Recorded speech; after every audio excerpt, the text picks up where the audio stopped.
They're playing outstanding. I think of all the Butler teams that we'll have seen and played against, this is the best ball movement team in the sense of it just constantly moves because they can play through everybody, and Andrew, they can really play through him. And he was a key 2 years ago. He's a key right now because he facilitates so much offense for everybody, and he can drive it, he can shoot it, he can rebound, he can post.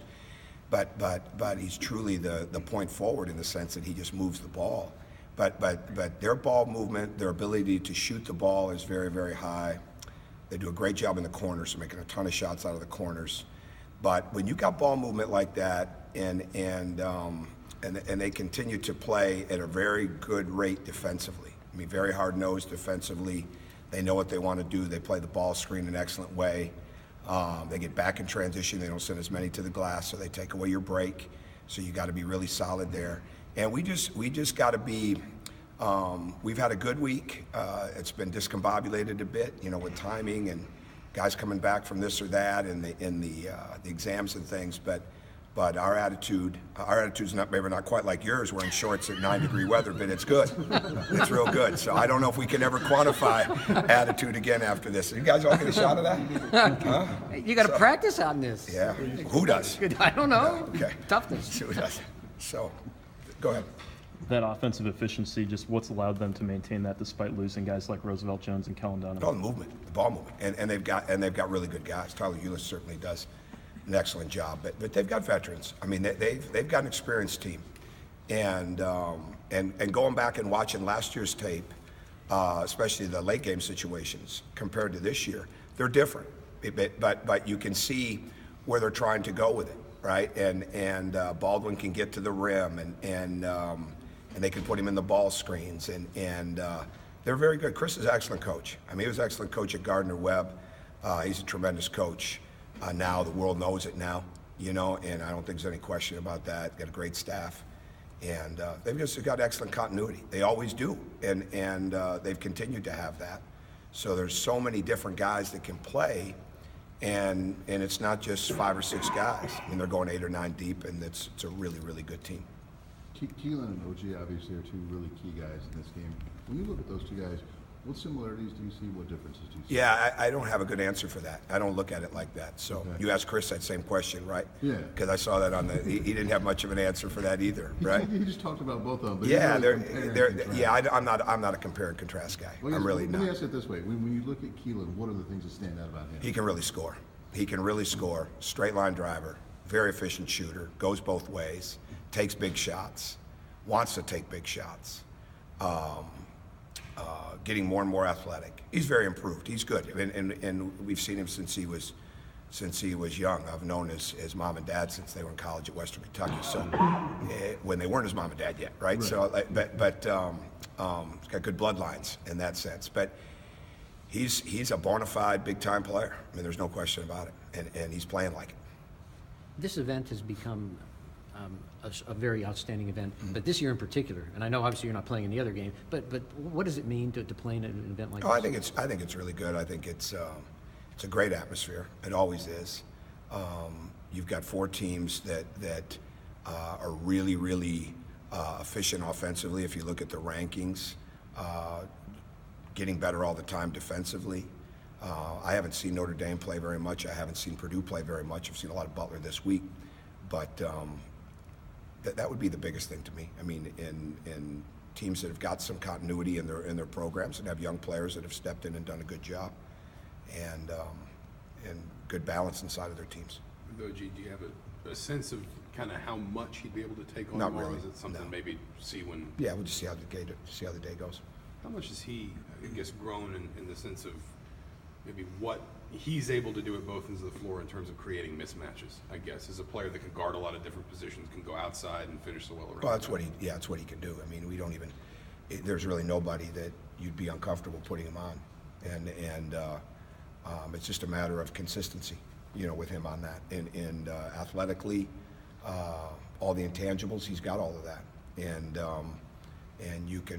there's really no defensive plan that you could put in that he wouldn't be a part of, and that wouldn't be potentially very good in. So when you've got somebody like that you You can game plan with him. You have to game plan against him if you're on the other team, and you can move him all over the court. And I think that's what makes him unique. Coach, any concern Thomas hasn't had a lot of field goals inside in the last couple games?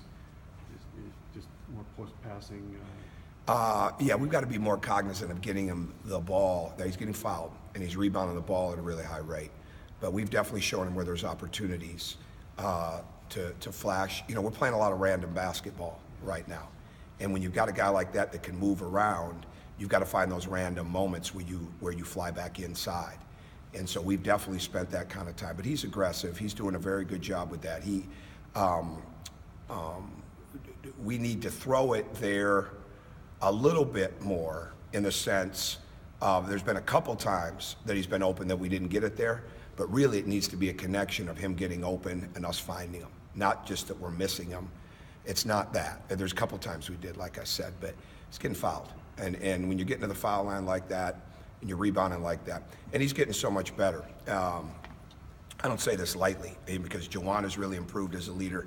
I'm not sure I have in 18 years as a head coach, and if I look at a 3-week span of coming back from Fort Wayne, had a guy that's improved his overall leadership consistency as much as he has in the last few weeks. And I don't say that as a proclamation. I say that as a fact for me, you know, in my coaching life. And that's impressive. And if he stays on that path, what he's becoming is a complete player. And when you become a complete player, you're not the best player if you're not one of the best facilitators, if you're not one of the best defenders, and if you're not one of the best leaders.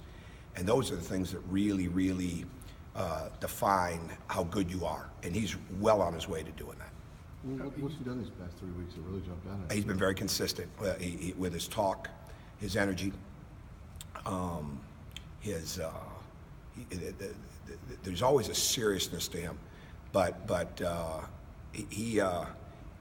he took the loss. They all took the loss up in Fort Wayne hard, but a couple guys took it personally, and I think he's one of those guys that did, and I think there's a difference. And I say that because Juwan has been very good too, but Juwan was already heading in that direction, all right? And Thomas has really understood that, like, I've got to be this way, and I can be even better when I am. But it's ongoing, right? I say that, and it's ongoing. It's not like it's not like we're putting an exclamation point at that. But he's definitely making those strides. I'm very proud of him for that. I mean, it's 19. I mean, he's 19. I mean, 19 and a half. I mean, you got a guy that you're saying that about, and he's always been a great young man. Always had a lot of energy and emotion. But he's showing a much better leadership. You've talked about it a little bit, but how much has he improved? I think he's got like 4 blocks in each of his last 2 games. His rebounding numbers are up. Defensively, at the defensive end of the floor, how far has he come? Oh, a ton. You know, things that he struggled with last year, you know, in the ball screen coverages and things like that, those aren't issues right now. And we haven't even put all the ball screen coverages in that or I shouldn't say that. We haven't utilized the ball screen coverages that we have. And we're trying to get good at a couple of things right now. And we've had to really scale back a lot with this team, and it's ongoing with that because we've got to get good at things, and at the same time you want them to play with freedom. The ball needs to move even better. It needs to move even quicker, and I think we'll get even more open shots than what we're getting. And so, like, when you've got that, it just raises a level of confidence to your defense. I think his rebounding is raising his confidence right now to his defense because he knows we really need it. He took that as a challenge early on in the year to not be a good rebounder, but to become a great rebounder. Is he a great yet? No, but he's working towards it.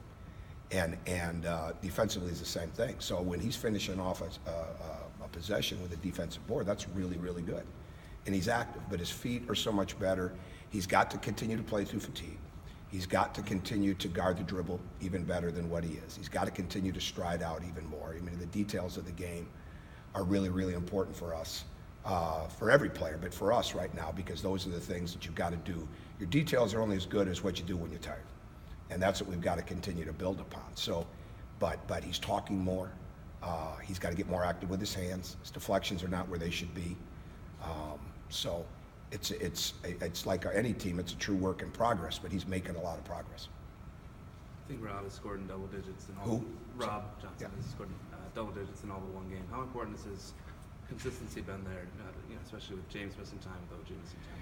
Well, he's playing within himself, and he's doing a really good job with that, and he works extremely hard at the game, and he's got to just continue to get better with the decision making, the driving, the ball handling, but also trust that it's really good offense when he lines up to knock down a shot. And we've got to get more screening into our game, and that means that everybody's involved in that. It's not like there's just 2 or 3 guys that screen for us, but we've got to get that element to it. And so again, I could give you a laundry list of what we've got to get better at on both ends. But when he's lined up, knocking down shots and getting it off 1 or 2 dribbles and moving the ball well, he's really, really efficient for us. Okay, Coach. All right, Okay, thank you. Tom. See you.